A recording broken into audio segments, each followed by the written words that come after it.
Shalom Aleichem, nous allons donc aujourd'hui avoir le plaisir de pouvoir étudier ensemble la page Kaf Hei du traité Nedarim. Kaf Hei, lorsqu'on rapporte ces mots-là, Kaf Hei, ça veut dire la page 25, on comprend, vous et moi, que l'on parle d'un grand travail. Il y a donc une page à comprendre, une page de Gemara, c'est pas rien. Par contre, d'autres personnes, lorsqu'elles entendent le mot Kaf Hei, elles pensent à se reposer, au contraire, autour d'un bon café. Alors, que ce soit bien clair, nous allons justement parler de ce sujet-là dans l'étude de la page Kaf Hei. À savoir, quelqu'un qui fait une voie, un serment, et qu'il dit, par exemple, je m'interdis tous les fruits de ce monde, tel et tel jour, si jamais je n'ai pas vu une population Keolé Mitzraïm comme celle qui est sortie d'Égypte.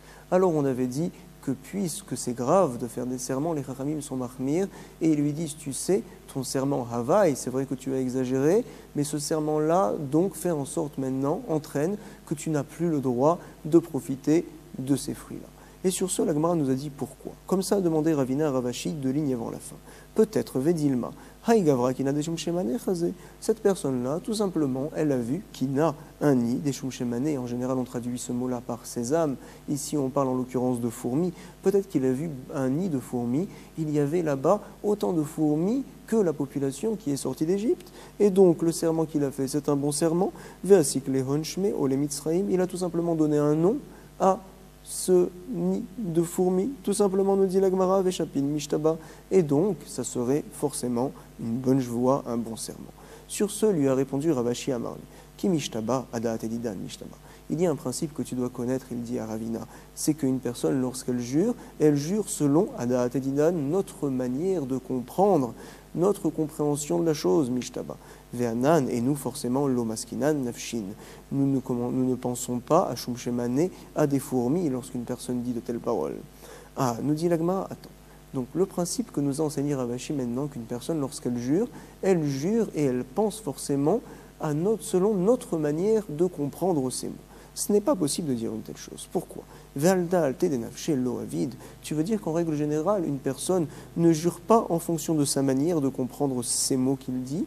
Ah, Valda alte de nafshe lo avidinish de mishtaba ve'atzania. Nous allons voir une braïta où il est enseigné là-bas. On parle dans le traité Jevuot d'une personne qui se doit d'aller au Beddin, d'aller au tribunal pour jurer. Par exemple, on lui réclame de l'argent. Alors on lui dit, on le prévient. Attention, Keshen, Majbi, Noto, les personnes qui se doivent de jurer là-bas, Om Rimlo, on les prévient. Haveyodea, sache, Shelo Altsnai, Shebelibecha, nous Majbi, Notra. On ne te fait pas jurer selon, entre guillemets, la condition que tu as dans ton cœur, c'est-à-dire selon la traduction que tu auras de tes mots, donc dans ton cœur. Non. Et là, Aldaat et nous, on te fait jurer selon notre compréhension et selon la compréhension du Beddin, du tribunal. Valdaat Beddin. Nous dit l'Agmara, Léa Poukemai. Qu'est-ce que ça vient exclure? Pourquoi donc on prévient une personne lorsqu'elle vient jurer cette fois au Beddin, au tribunal? Ça vient exclure justement les apouké, des asik lehu, les askunduri, ve asik lehon, schéma.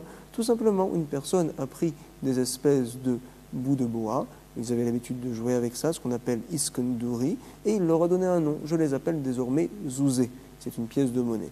Et donc, par la suite, il vient jurer, je jure que j'ai remboursé, que j'ai donné à telle et telle personne, donc les zouzés, ces zouzes. Et la personne pensera tout simplement au bout de bois qu'il lui a donné tel et tel jour.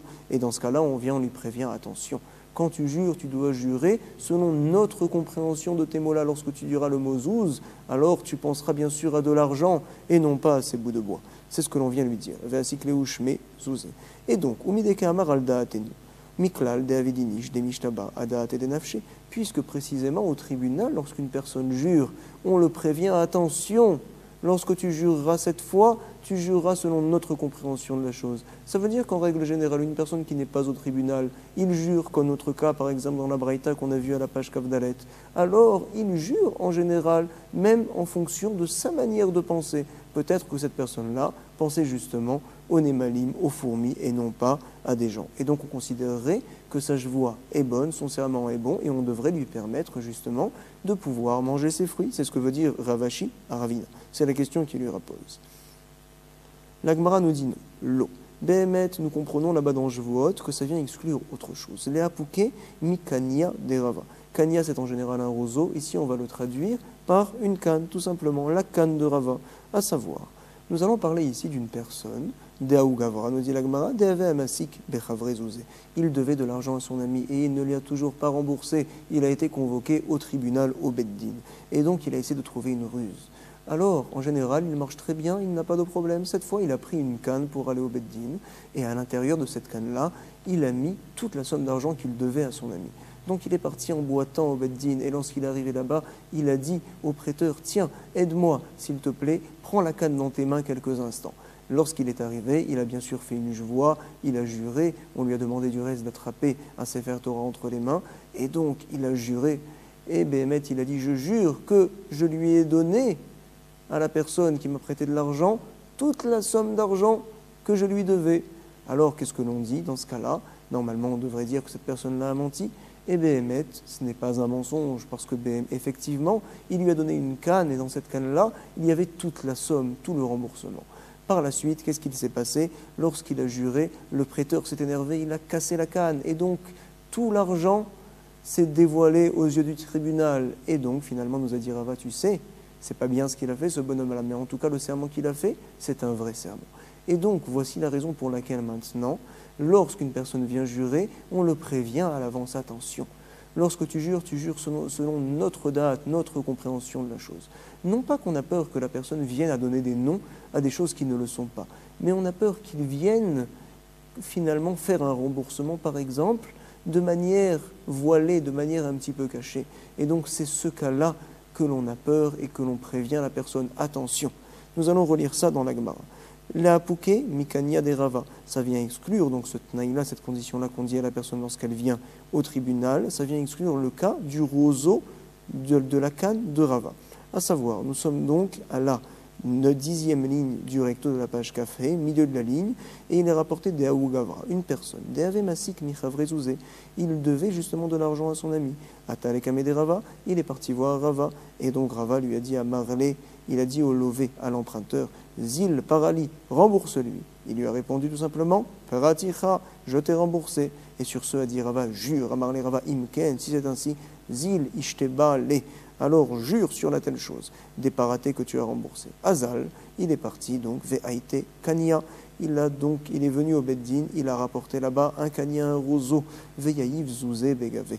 Il a mis donc tout l'argent à l'intérieur de cette canne-là. Ve'ave Mistamir, donc il marchait en boitillant. Ve'azil, Ve'ate, allez les Bedina, il est allé jusqu'au Beddin, jusqu'au tribunal, et sur ce, à Marlé la Malvé, il a dit donc au prêteur, s'il te plaît, aide-moi. Nakot Hae Kania. Beyadecha, prends ce canet-là dans tes mains. Nasav, Sefer Torah Veishtaba, par la suite, le lové, l'emprunteur, a pris un Sefer Torah dans ses mains pour jurer, et il a juré, départ, et Kolma de Avere Beyade, qu'il a donné, qu'il a remboursé tout ce qu'on lui avait prêté, ce qu'il avait au départ, donc entre ses mains, ce que le prêteur lui avait donné au départ. Et donc, nous rapporte la Gemara, Haoumalve Ragaz, le prêteur s'est énervé lorsqu'il a entendu ce serment, ce faux serment. Vetavra leaoukania, il a cassé le roseau, nous dit l'Agmara, veishtapach hineuzuzeleara. Tout l'argent s'est donc dévoilé, s'est déversé sur le sol du tribunal. Veishtakar, dekushta ishtaba, et nous dit l'Agmara, finalement, ishtakar, nous avons dévoilé, nous avons trouvé, dekushta, que c'est la vérité. Ishtaba, qu'il a juré, cette personne-là, il n'a pas menti, il avait tout donné entre les mains du prêteur au moment où il a juré. Et nous dit l'Agmara ve'akate lo avid des mishtaba. Et donc finalement, nous n'avons pas de preuve qu'une personne ne peut pas penser d'autre chose lorsqu'elle jure. Et donc c'est justement la question de Ravina Ravashi. Pourquoi cette personne-là, lorsqu'elle a juré, qu'elle a vu une population comme Yetziat Mitzrayim, tu dis que c'est un faux serment, et donc tu es mahmir de considérer, Midérabalan en tout cas, que la personne ne devra pas manger ces fruits-là. Peut-être qu'il peut les manger, ces fruits, parce qu'il pensait tout simplement à un nid de fourmis. Il y avait là-bas 500 000 fourmis, tout simplement. C'est ce que la Gemara pense pour l'instant. Elle va nous dire, Ve'akate lo avid de mishtaba da'ate nafshe ve'atania. Quoi? Ce n'est pas possible. Nous dit la Gemara, je peux très bien te dire, encore une fois, qu'une personne peut très bien jurer selon ce qu'il a dans la tête. J'ai même une preuve de cela. Il a été enseigné au sujet donc du fait que Moshe Rabbeinu, au Harvot Moav, a fait jurer le Ham Israël qu'il devait accomplir la Torah. Il leur a dit donc jurer de faire la volonté de Dieu, de Eloka. Alors, il a été enseigné là-bas. Vechen matzinu be Moshe Rabbeinu, sheyishbia et Israël be Arvot Moav. Lorsqu'il les a fait jurer au Arvot Moav avant de recevoir la Torah au Har Sinaï. Yamar lahem, il leur a dit. Havu yodrim shelo al da'atechem ani yashbia. Sachez que je ne vous fais pas jurer selon votre date, selon votre compréhension des mots qui vont sortir de votre bouche. Ani yashbia etrem. Et là, mais al da'ati ve al da'at amakom. Je vous fais jurer al da'ati selon ma compréhension de ce que vous allez dire et selon la compréhension du maître du monde d'Akadosh Baruch Hu al da'at amakom. Chez Nehemar, il est dit justement dans le pasuk velo etrem levadechem. Nous allons lire tout ça. Velo etrem levadechem anochi koret et aberit azot. Dit donc Moshe au Ham Israël, pas seulement avec vous, je fixe cette brite-là, cette alliance-là, vet à Allah azot. Et cette voix, Allah, donc c'est un serment. C'est-à-dire, qu'est-ce que l'on apprend de ce passouk-là? Du fait qu'il est marqué pas seulement avec vous, c'est-à-dire pas seulement selon votre manière de comprendre le serment que vous allez faire tout de suite. C'est-à-dire également, il faut que moi je comprenne la même chose que vous pensez au moment où vous avez juré. C'est ce que nous dit la Gemara tout de suite. Velo itechem levadechem, etc. Maï amar lehu Moshe le Israël. Qu'est-ce que Moshe a voulu dire au Ham Israël? Lav achike amar lehu. N'est-ce pas que c'est ça qu'il a voulu leur dire? À savoir, Dilma avitun millei. Peut-être que vous allez donc faire certaines choses, cacher certaines choses, ve'amritun al da'atenu. Et donc vous allez jurer finalement selon votre date. Vous allez donner des noms, par exemple, à telle et telle chose, et vous allez finalement me faire une voix que je ne comprendrai pas. Mishumachi amarleu, c'est la raison pour laquelle Moshe leur a dit al da'ati, vous jurez selon ma compréhension des choses. Léapouké maï, nous dit l'Agmara. Qu'est-ce qu'il vient exclure, Moshe Rabbeinu? Qu'est-ce qu'il a eu peur? Lav léapouké de hasiku shema le'avodat koravim.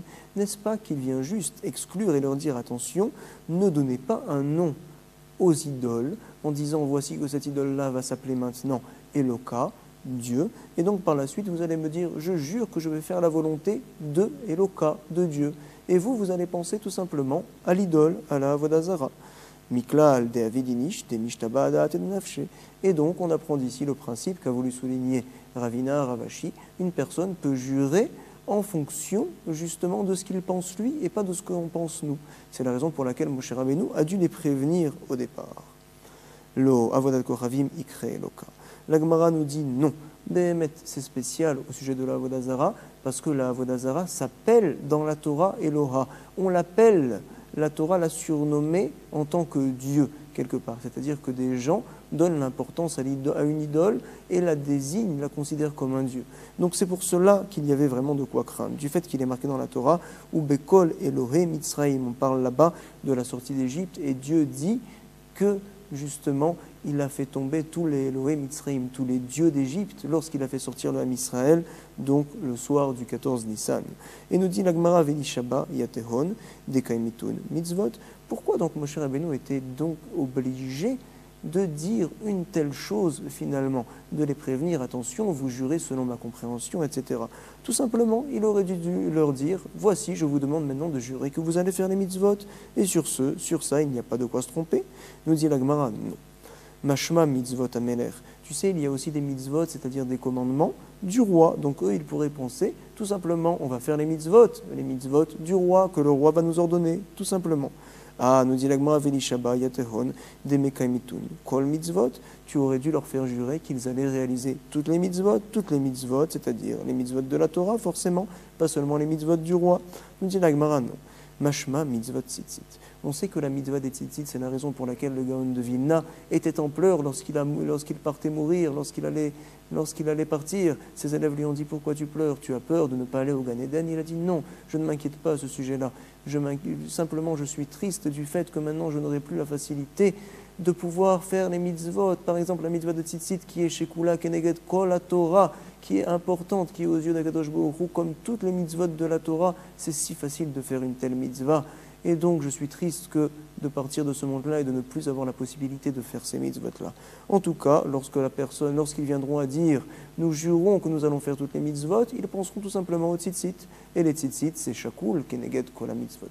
Tzitzit, entre parenthèses, c'est très bon de savoir que le tzaddik, c'est 90.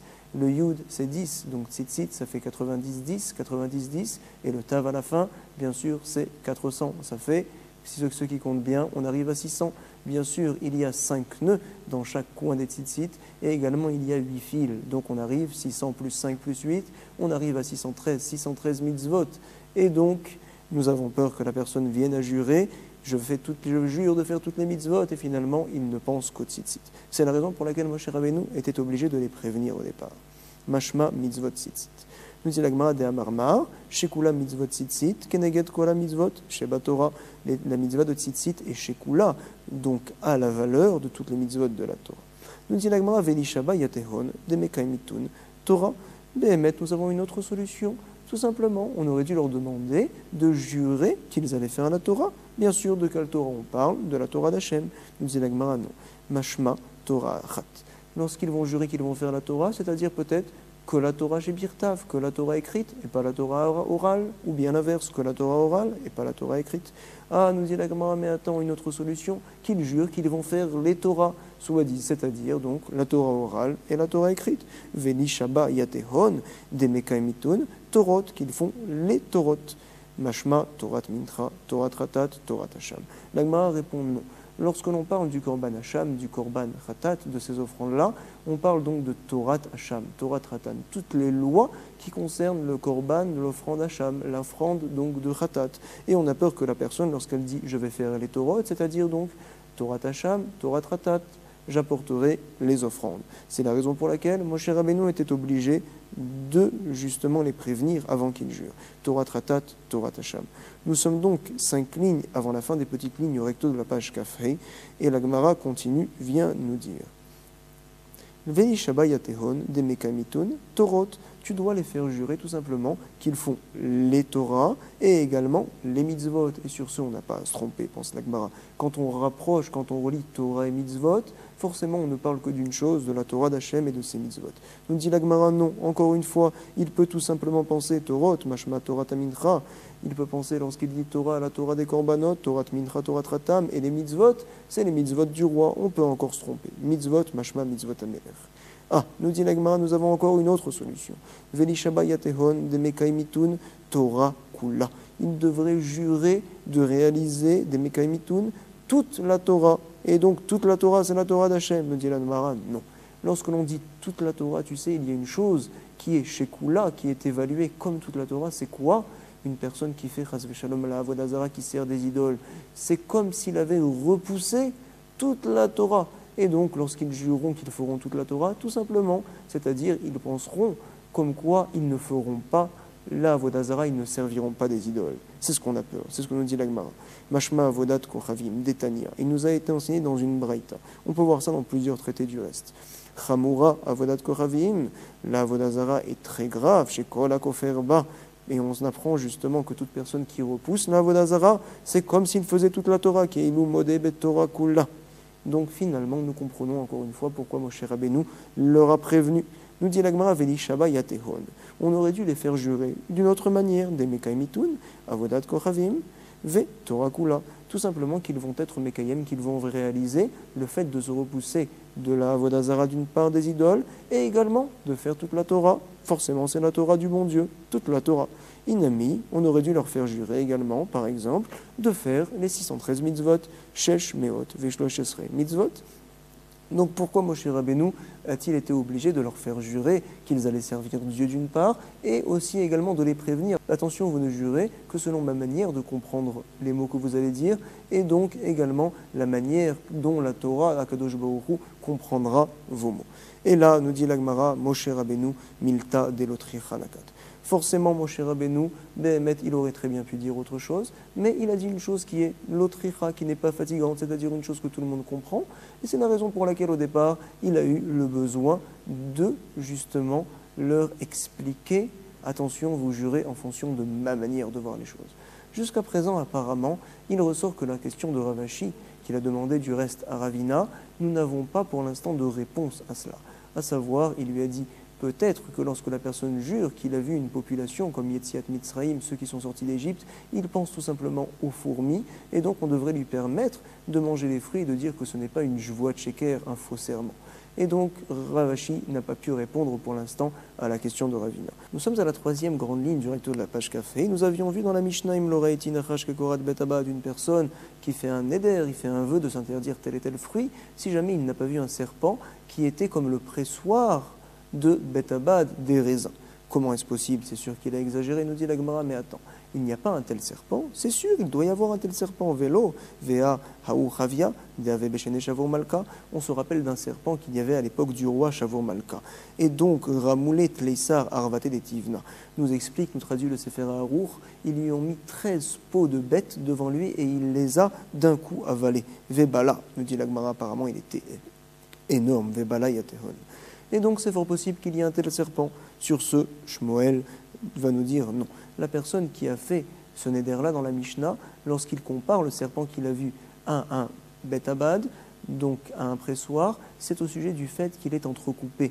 Comme les pressoirs, justement, sont entrecoupés. Il est très saccadé, on va dire. Il a beaucoup de coupures. Et donc, nous dit la Gemara, il n'y a jamais un tel serpent qui a des coupures sur tout son corps. Amar Shmuel betarouf. Mitraf, nous dit la Gemara, mais attends, tous les serpents ont, oui, des coupures sur leur corps. Non, nous dit la Gemara, ils ont ça précisément sur leur cou, mais pas sur tout leur corps. Agavo, tarouf, ka'amrinan. Et cette personne-là, lorsqu'il a dit qu'il a des coupures, cette bête-là, c'est donc sur tout son corps. Sur ce, la Gemara va nous demander, donc, quelle est la raison pour laquelle la Mishnah a dit donc qu'elle était comme Korat Betabad? Tout simplement, on aurait dû parler d'un cas où la personne vient et dit « je fais un vœu de m'interdire tel et tel fruit si je n'ai pas vu un serpent qui est entrecoupé sur tout son corps ». Et donc on aurait dit dans ce cas-là que c'est un Nederava et c'est un vœu exagéré et donc le vœu n'est pas un vœu finalement. Pourquoi la Mishnah, lorsqu'elle parle de cet exemple-là, elle nous compare finalement au Korat Betabad, au pressoir que l'on utilise pour les raisins. Velitne Tarouf, la Gemara va nous dire non. Milta agav ochre. On vient nous rajouter, donc agav en passant, on va dire, dans la Mishnah, un autre enseignement, à savoir, Kamashmalan, Dekorat Betabad, Gavotarour. On vient nous apprendre également qu'un pressoir a, en règle générale, beaucoup de bécaïm, et donc très entrecoupé. Pourquoi? Pour que l'on puisse justement bien écraser les raisins. On dit la Gemara Kamashmalan, Dekorat Betabad, Gavotarouf. Pourquoi on a parlé spécialement dans la Mishnah de Korat Betabad? Pour nous apprendre également comme quoi un Korat Betabad en règle générale est saccadé. Pourquoi on fait une telle chose? Pour que les raisins soient bien écrasés. Et donc nous dit l'Agma, les Maïnaf Kamina, qu'est-ce que ça va me faire de savoir une telle chose? Les Mekar ou Memkar, au sujet des ventes, lorsque je t'achète un Korat Betabad, un pressoir, alors tu te dois de me donner un pressoir qui est saccadé, qui est entrecoupé pour que justement je puisse bien écraser les raisins. Et si tu ne l'as pas fait, c'est une mauvaise vente. Lomar lecha amocher, korat betabad lecha vero, inami, gavotarouf, in, veillo, lo. C'est-à-dire que si jamais le vendeur me donne un pressoir qui est entrecoupé, la vente est bonne, ou sinon la vente est mauvaise. Donc nous allons pour l'instant faire un sinkoum de ce que l'on a vu. On avait donc une Mishnah qui nous rapporte que les Nedarim, les vœux Havaï avec des exagérations ne sont pas considérés comme des vœux. Au sujet de la voie du serment, on a dit qu'un serment Havaï, tout d'abord, c'est interdit de faire une telle chose, on est marmire au sujet du serment, et également on doit savoir que la personne qui a fait ça, elle s'est interdit tous les fruits du monde par exemple. Si elle a fait un serment de s'interdire tous les fruits, si elle n'a pas vu qu'est donc Nachash, qu'est Korat Betabad par exemple, ou bien une population qu'est Olé Mitzraïm comme ceux qui sont sortis d'Égypte. Premier point que l'on a vu. Deuxième point, Ravashi a demandé à Ravina, peut-être que la personne, lorsqu'elle a juré, pensait juste tout simplement à des choum shemané, à des fourmis. Et donc le serment qu'il a fait, c'est un bon serment. Nous a dit la Gemara, tu sais, ce n'est pas possible. Une personne, lorsqu'elle jure, elle jure selon notre compréhension. Nous avons également rapporté que lorsque la personne dit « j'ai vu un serpent qui est Korat Betabad », il pense tout simplement que le serpent était entrecoupé, comme la Korat Betabad, on avait l'habitude à l'époque, le pressoir, de lui faire plusieurs coupures pour qu'il puisse bien écraser les raisins. Nous sommes donc, Be'ezrat Hashem, au verso de la page Kaf Hei, et donc nous allons voir une nouvelle Mishnah. Jusqu'à présent, nous avions dit que Nidre Zeruzin, alors ce n'est pas un vœu. Également Nidre Havaï, lorsqu'une personne exagère dans son vœu, ce n'est pas considéré comme un vœu. Également, nous avions parlé de Nidre Onassin et Nidre Shgagot. La Mishnah va nous citer Nidre Shgagot. Par exemple, je m'interdis désormais tous les fruits du monde si jamais j'ai mangé hier du raisin, si jamais j'ai bu hier du vin, par exemple, neder shkagot, imachalti, veim shatiti. Oh, la personne se rend compte par la suite, mince, j'ai mangé hier du raisin, effectivement, j'ai bu du vin. Alors on lui dira, c'est pas grave. Les fruits du monde, tu peux par la suite en profiter, il n'y a aucun problème. Pourquoi? On apprend de la Torah, Ha'adam bijvoa, le Hey de Ha'adam, ça vient nous dire, tu sais, cette personne-là doit être Ha'adam, un homme, il doit avoir donc tout son séchel, il doit être limpide, son séchel, il doit être très lucide lorsqu'il fait son éder, lorsqu'il fait son vœu, lorsqu'il fait sa joie, il fait son serment.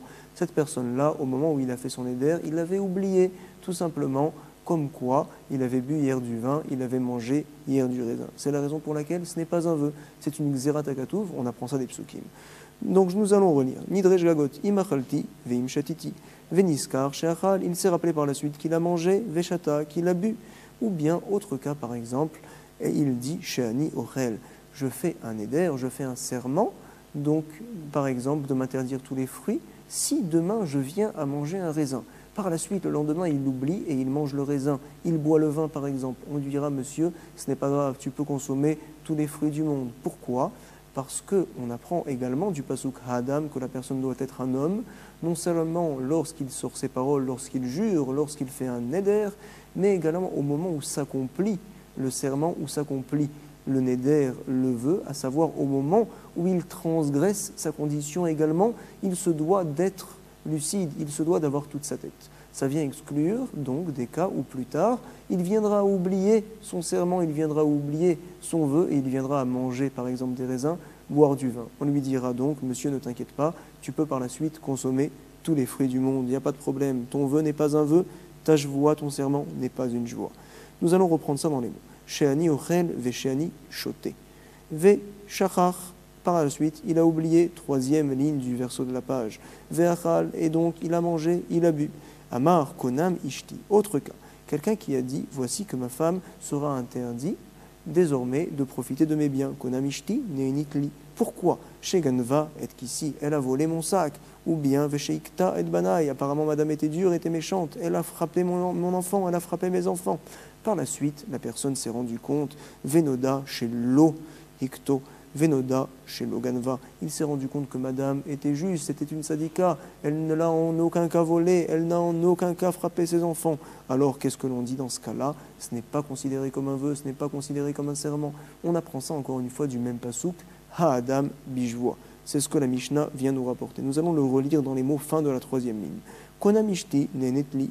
Je fais donc un neder, c'est donc au sujet de ma femme qui n'a plus le droit de profiter de mes biens désormais. Chez Ganva et Kissi, parce qu'elle a volé mon sac, parce qu'elle a tapé mes enfants. Chez Ikta et Banaï.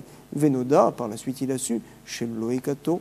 Venoda, chez Loganova, il a su que madame n'a en aucun cas frappé ses enfants, elle n'a en aucun cas volé le sac de son mari. Attention, messieurs, souvent on reproche à mesdames de faire telle et telle chose. En général, les femmes, elles sont justes, elles sont droites, elles se comportent bien. Ra, otan, ochlin, tenin. Autre cas.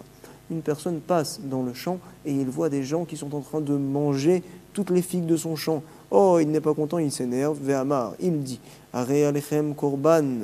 Voici que toutes ces figues-là sont pour vous comme une offrande, un korban. Je vous les interdis. Elles sont à moi, j'ai la possibilité de vous les interdire. Je vous les interdis par un vœu. Par la suite, il remarque que parmi ces personnes-là, il y a son père également et son frère. Venimsou, aviv et arrive. Eux, bien sûr, ils peuvent manger, il n'y a aucun problème. Ve'ayu imaen acherim. Il y avait également d'autres personnes. Quel sera le din dans ce cas-là? C'est un nouveau din que l'on va voir dans la Mishnah, une marloquette Bet Shammai et Bet Hillel. Bet Shammai pense tout d'abord hen mutarin, Bet Shammai omrim hen mutarin, ou masheyimaem asurim. Papa et le frère également peuvent manger par la suite des figues sans aucun problème. Par contre, les autres, non. Ces figues-là sont interdites à eux comme justement un korban, comme une offrande. Bet Hillel ne sont pas d'accord. Ils disent Elou ve'elou mutarin. Tous ont le droit de continuer à consommer des figues. On expliquera la raison par la suite. En tout cas, on se doit, avant de lire le début de la Gemara, de savoir que dans la Torah, il est marqué Kechol hayotze mipiv ya'aseh. Tout ce qui sortira de sa bouche, il se devra de le réaliser. Quelqu'un qui fait un serment, quelqu'un qui fait un éder, il fait un vœu. Et donc on apprend de là-bas. Tout ce qui sort de sa bouche, c'est-à-dire que si une partie de ses paroles sont annulées, alors également la suite, le reste de ces paroles seront annulées. C'est ce qu'on va voir tout de suite. Tana, il nous a été enseigné dans une braïta. Keshem shenidre jgagot mutarim, kar shevuot jgagot mutarot. On revient tout d'abord au départ de la Mishnah et on nous dit de la même manière que les nedarim, les vœux qui sont faits bishgaga, donc après la personne a oublié, elle a mangé des raisins, elle a bu du vin, alors on a dit que ce n'est pas un vœu. Également au sujet du serment, ce n'est pas un serment. Si par la suite il a oublié, il a mangé des raisins, il a mangé du vin, ne t'inquiète pas, tu peux par la suite consommer par exemple tous les fruits du monde que tu t'es interdit par un serment, il n'y a aucun problème, comme ça nous dit l'Agmara. Echidame jvuot jgagot. À part le cas que l'on connaît, bien sûr, il y a aussi d'autres cas de jvuot, de serment jgagot, par exemple ceux de Rav Kahana et de Rav Assi, à savoir chacun jurait, je jure que Rav, notre maître, a dit telle chose. Et Rav Kahana, par exemple, l'autre n'était pas d'accord, il dit non, je jure qu'il n'a pas dit ce que tu as dit, qu'il a dit autre chose. Kegon Rav Kahana ve Rav Assi, Hadin Amar Shevuata de Achi Amar Rav. Hadin, celui-là, le premier Amora, vient nous dire Amar Shevuata, je jure, de Achi Amar Rav, que c'est cette chose-là qu'il a dit Rav, comme je te traduis moi. Ve'adinamar, et l'autre n'est pas d'accord, il dit je jure chez vous ata de Rav que c'est ça qu'a dit Rav. Alors qu'est-ce que l'on dit dans ce cas-là? Chad, kol, chad, vechad, chacun d'entre eux, ada ata de nafshe, shapir, kamishtaba. Selon donc sa pensée à ce moment-là, il était persuadé qu'il faisait une bonne voie, un bon serment. Simplement, forcément, il y en a un des deux qui a mal juré, qui a fait un mauvais serment. Et on apprend d'ici, nous enseigne la Gemara, que la jvoie, le serment qu'a fait Rav Kahana, le serment qu'a fait Rav Assi, ce n'était pas un Maaseh Issour, il n'y avait pas de problème. Pourquoi? On a appris que Adam Bijwa, lorsqu'une personne jure, elle doit être sûre à 100% de toutes les conditions et également elle doit donc avoir des bonnes données dans sa tête. Contrairement ici à ce que Rav Kahana jurait, il jurait mais il n'avait pas les bonnes données de ce qu'avait dit Rav à l'époque. Il a oublié tout simplement, ou Rav Kahana ou Rav Assi du reste. Nous sommes donc aux deux points et nous allons maintenant continuer à expliquer la suite de la Mishnah au sujet de ce que l'on a dit, qu'une personne dont on annule une partie de son éder, également de sa jvoie, alors finalement on annule tout le vœu, on annule toute la jvoie. On apprenait ça du reste du pasouk qui nous dit c'est tout ce qu'il a dit, tout ce qui est sorti de sa bouche, il se devra de le faire. Ah, par contre, si une partie de ce qui est sorti de sa bouche est annulée, alors tout est annulé. C'est ce que l'on va parler tout de suite. Il est marqué du reste à la page Samer Vav, au recto de la page, deuxième ligne, Potrim Beyamim Tovim ou Beshabatot. Quelqu'un qui s'interdit de manger tous les fruits du monde, par exemple, toute la semaine. Ah, mais il a oublié que le Shabbat, que le Yom Tov, c'est interdit de se faire souffrir, et par là même il souffrira. Alors, on est potéar, on trouve une ouverture, on va dire à son vœu, et on lui dit, tu sais, si jamais tu savais que tu n'aurais pas le droit par la suite de manger ces fruits-là pendant Shabbat et Yom Tov, tu aurais fait un tel vœu. Si tu savais qu'on n'a pas le droit de se faire souffrir pendant Yom Tov, tu aurais fait un tel vœu.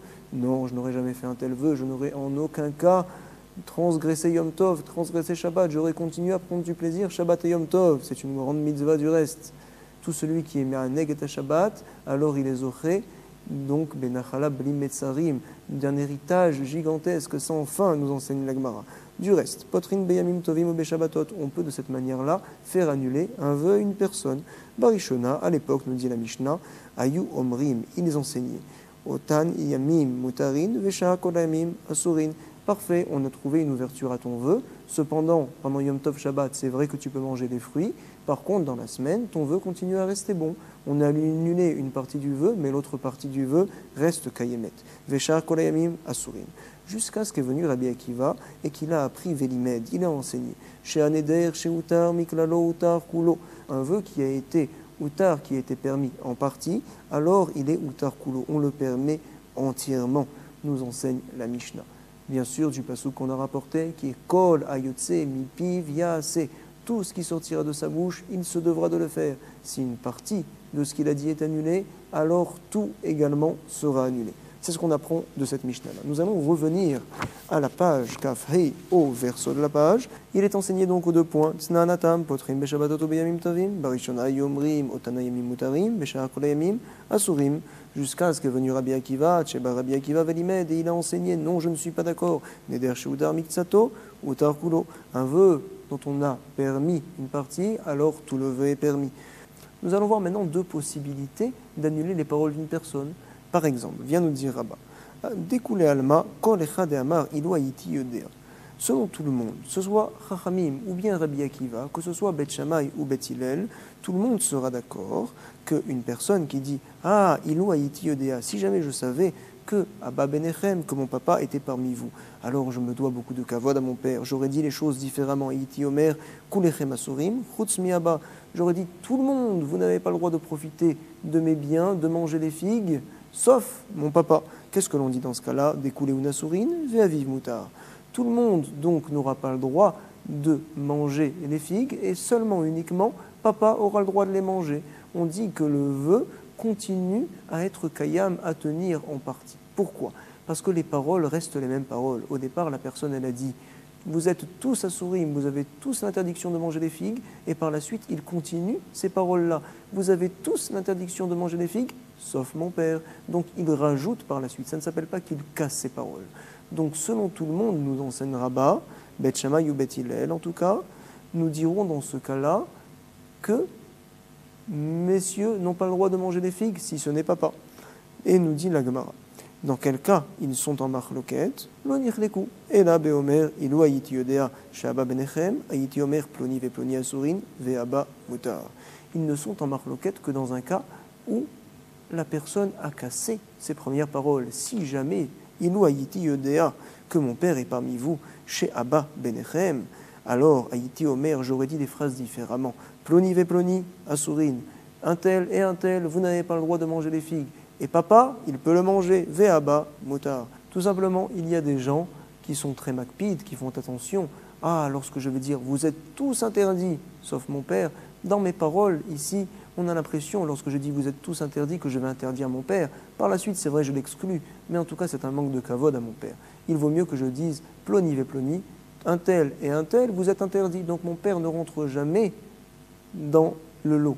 D'autres ne sont pas d'accord, ils disent, tu sais, quand je dis un tel et un tel et un tel, c'est long. Alors à chaque fois, tout le temps reste le safek, peut-être qu'il va inclure également son père. C'est la raison pour laquelle une personne, des fois, préfère dire à l'inverse. Vous êtes tous interdits de manger mes figues, sauf papa. C'est plus court et donc tout de suite, on arrive à comprendre que papa n'est pas dans le lot, c'est un kavod pour lui. En tout cas, il ressort dans la Gemara, l'interprétation de Rabba. Dans notre Mishnah, Beth Shammai et Beth Hillel ne sont pas d'accord au sujet d'une personne qui voit un groupe qui mange des figues dans sa maison et il dit vous êtes tous interdits, c'est donc comme un korban, comme une offrande, les figues qui sont dans ma maison, dans mon jardin. Par la suite, il voit que son père et son frère étaient parmi eux. Beth Shammai a dit son frère et le père ont le droit de manger des figues, c'est annulé, mais par contre eux encore ont l'interdiction de manger des figues. Un vœu qui est annulé en partie n'est pas annulé entièrement. Beth Hillel disent non, puisque le vœu a été annulé en partie au sujet du père, au sujet du frère, il sera également entièrement annulé, tout le monde pourra désormais manger des figues. Rabba vient nous dire, tout le monde est d'accord, Beth Shammai et Beth Hillel, que lorsqu'une personne dit vous êtes tous interdits de manger des figues, et par la suite il continue ces paroles-là, vous êtes tous interdits, sauf papa, sauf mon frère, alors ça ne s'appelle pas qu'il a cassé une partie de ses paroles, il a juste rajouté, et on dira que tout le monde n'a pas le droit de manger des figues si ce n'est papa, si ce n'est le frère.